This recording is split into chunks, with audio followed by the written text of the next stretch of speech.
the Democratic senator from Fairfax, who'll be joining us momentarily. Mark Peake, Republican state senator from the Lynchburg area, is with us. Senator, good to have you. Thank you, John. Good to see you here in the Capitol. All right. And we've got Tommie McNeil, our man in Richmond, our roving John Fredericks Network reporter covering the General Assembly. He'll be with us. And joining us now, Tommie McNeil, our roving reporter on the John Fredericks Network here in Richmond. And Tommie, you're on the line. And with me in Chap Peterson's office is Republican State Senator Mark Peake. Tommie, good to have you. Thank you. Good morning, John, and good morning, Senators. Good morning, Tommie.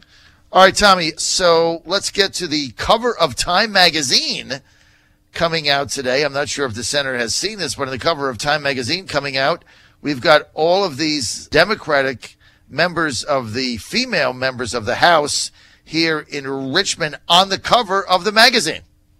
You got it. And, Democrats have been saying after the November election, landslide victories in the House, that it would be more evident that the world is watching Virginia. Well, that can't be any more evident than being on the cover of Time magazine. This is the latest issue.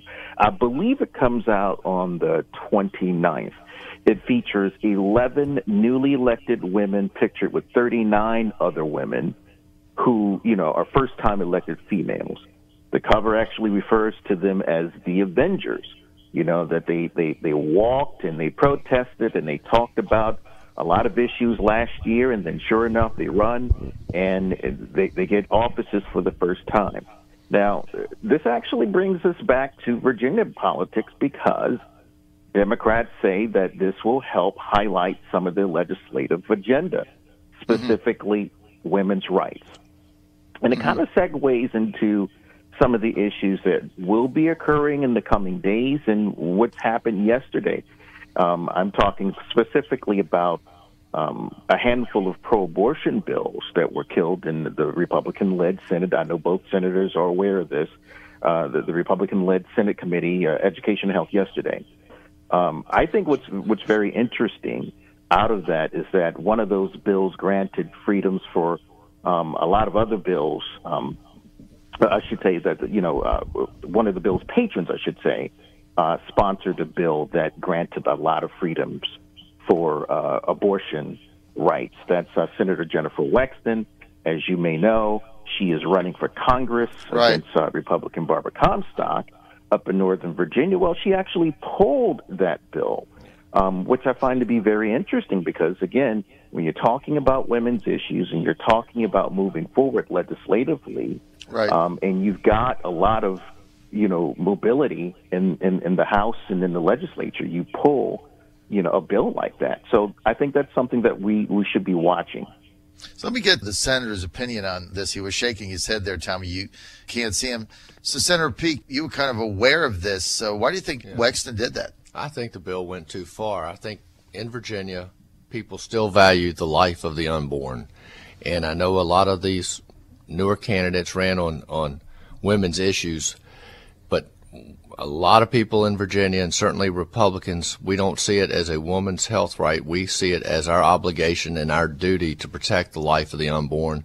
We believe life begins at conception, and we think the state has an obligation to protect those rights. And I suspect that if you look at some of those bills and you look at what the real feeling in Virginia is, I suspect Jennifer Wexton realized that bill went too far. It went a little bit too far. That's why she pulled the bill. So, Tommie, what happens now in that women's rights kind of day yesterday with all that stuff going, and then Wexton pulling her bill because it was not going to see the light of day? How does this affect what's going on now in the Rules Committee, that great graveyard of bills that people don't like? Well, I know we've talked about, and when we say rules, just remember that we're talking about, this was a Senate bill, and then the rules, what we've been talking about is on the House side. Right. I don't mean to beat a dead horse, but, over in the House, I would say what's happening today in the House and rules is what I would equate to be like the main event in a series of boxing matches. I think that if you like politics, you should forego the movies, you should grab some popcorn, and, you should watch this Rules Committee after adjournment today. It's the first time that Speaker Cox's Rules Committee meets. As I told you before, there are a lot of bills, particularly on the Democratic side, that have made their way over to Rules Committee. There are some significant on the Democratic side. Those are some gun rights bills. There are some other, I should say, anti-gun, as they're labeled, bills. Also, something that's been materializing, as I told you before, Minority Leader David Toscano has questioned whether the 11-6 Republican advantage in that Rules Committee is formed properly. So there are Democrats who are wondering why their bills are over there and then why it's stacked so heavily with Republicans. So, again, that's something to watch today. Well, Tommie, you've answered your own query, right, Mark? I mean, they stack rules in order to make it the graveyard for Democratic bills they don't want. Well, I right? tell you That's what happens theory. when you're in power. And I suspect a lot of mainstream Democrats in the House are going to be very thrilled that a lot of those bills are killed very early, because with your new Democratic legislators, you are seeing a lot of really out of the mainstream bills being presented. Very liberal, very left-wing, very progressive. You know, if I could draw Senator Peake and Tommie McNeil, if I could draw an analogy, it's like a lot of legislation, social right-wing legislation that was passed out of the House in the past several sessions was passed out of that because moderates in the House knew that McAuliffe would veto it, right? They could raise money off it. McAuliffe would veto it. The veto could not get overridden in the Senate. So it was for show, right? They knew it would never become law. I don't agree with you there, John. We weren't doing anything for show. I'm not talking about the House, but I don't think they passed anything that was too out of the mainstream. I think just a lot of good conservative legislation. But Governor McAuliffe certainly liked to veto. He vetoed all our voter integrity bills. He vetoed a lot of pro-life legislation. Right. But I don't think they were for show. All right. Well, you can do that. But look, the Republicans are in power, and whatever happened to the whole power share thing? Whatever happened to that, Senator? Oh, well, I'm not in the House. We have a majority, and that's how it works. Majority, right? We have a majority, 51-49, and if the Democrats have a majority, 51-49, I suspect it'll be divided along the same lines. But if you have a tie, then you have to share, and if 51's as good as 60, it's a majority, and that's all you have to have. That's what we have in 21-19. That's how it works in the Senate. You just need that one vote. So, Tommie, let's get to the Fun and Rules Committee. So David Toscano is going to jump up and down. But what is going to happen when some of these more left-wing Democrat bills in the House get to rules and then get squashed, and then they realize, that they can't do anything else? It's just done, right? What's going to happen?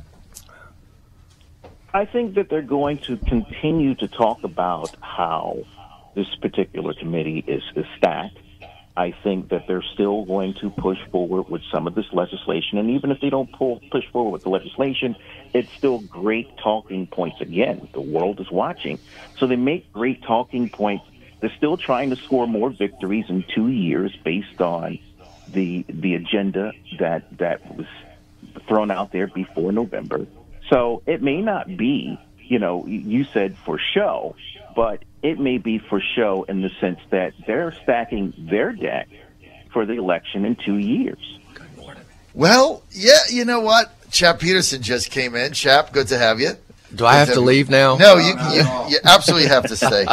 But, here's the thought. Just let me throw this out there, and I know that Chap's going to want to weigh in on it. Could some of the more outlandish Democratic bills, could they be sent by rules to the floor to make mainstream, more moderate Democrats have to make a decision on it, right? Because remember, they can send the bill out of rules without a recommendation, right? They can. That would be interesting. It wouldn't surprise me if some of those bills make it out. So Chap is here. Chap, good to have you. You talking about my legislative package? I just walked in. No, we're talking about the first time that rules, and we've got Tommie McNeil on the line. Chap, we're talking about the first time Rules meets is going to be today in the House. Okay. Over on the other side. Okay. And Kirk Cox stacked it 11-6 Republicans. Right. And there's a lot of very progressive left-wing legislation that the new Democratic House members, newly elected, have submitted. Right. That is going to the Rules graveyard. Right. Well, I just, by way of sort of institutional memory, we've had various times, both when I was in the House and in the Senate, that bills would get referred to the Rules Committee, and then they would send it straight to the floor. I remember Adam Eben had a bill on repealing right to work. There was a bill when Tim Kaine recommended an income tax increase. He was on the way out in 2009, and that was sent to Rules and went straight to the floor. And so, yeah, there is precedent for that. So you never know when you propose these things. You might actually have to vote on them. So it pays legislators to pay attention to what they're filing. Yeah. So what you're both saying is that our first view, and Tommie, I want to get you involved here, our first view is that Kirk Cox set this up so that the Republicans had a dominating majority in Rules. They sent everything there. They don't like some of it, and it just dies a quick death. But now we're saying that they might push some of these out with no recommendation so that they have to get voted on. I would think that would probly make sense. That might be the strategy, Tommie. At some point, based on partisan makeup, they run the risk of them passing since it's so close. But, Right. you know, I don't know what goes on. I mean, as Mark can tell you, I mean, we're in our own world in the Senate, so Right. what goes on in the House, I have no clue. Right. I just can tell you, from when I was over there, they used to pull that stuff. Right. So we'll see how that plays out. While I've got you both here, we were talking about Senate Bill 795 by Dr. Siobhan Donovan from the Richmond area, which is allowing a doctor to prescribe non-hallucinating cannabis for their patients if they think it's going to help them. Chap, I just want to get your quick take on it, not the nuances of the bill, but the concept, because you're the person that talked me out of Right. being in favor of legalizing marijuana. But now Right. this bill by a doctor for other doctors says if somebody can be benefited by that, the doctor should be able to prescribe it legally in Virginia. How do you stand on Well, first of all, I'm not quite sure the difference between non-hallucinogenic cannabis and ordinary cannabis. Someone's got to explain that to me. I'm not completely on board. Well, if a doctor prescribes it, it might be okay, because, look, that's kind of how the opioid crisis got started, okay? A lot of those people that are taking opioids got started with a doctor's prescription, okay? So I'm not fully on board with this. I understand that, medical marijuana has some benefits, particularly people, with glaucoma or, cancer. I get that. I totally get it. But to me, I think you got to keep pretty strict controls on it. I don't want to see, listen, we've got so many people that have addictive personalities in this state.